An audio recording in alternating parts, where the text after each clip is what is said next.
Assalamualaikum warahmatullahi wabarakatuh buat seluruh muslimin dan muslimat.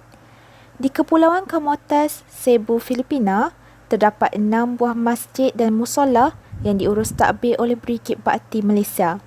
Ini adalah untuk menampung kira-kira 5,000 penduduk yang rata-ratanya baru sahaja kembali Islam dalam setahun dua yang lepas.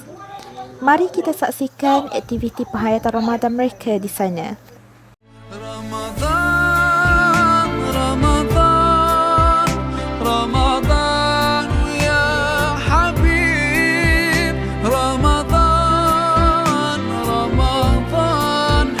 ليتك دوما قريب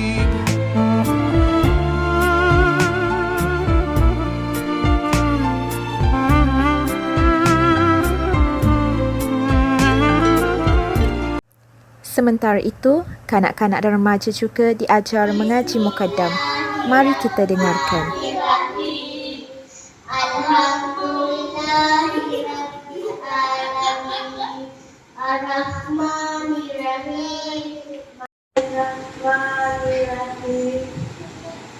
Alhamdulillahirabbil alamin.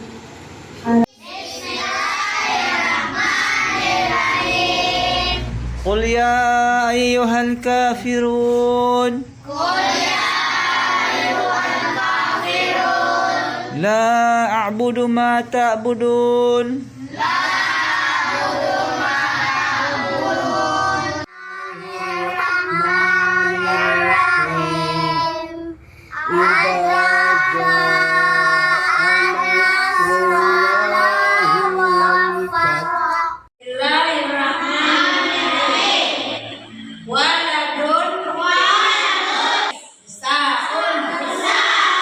Para mu'alaf kebanyakannya hidup dengan cukup sederhana.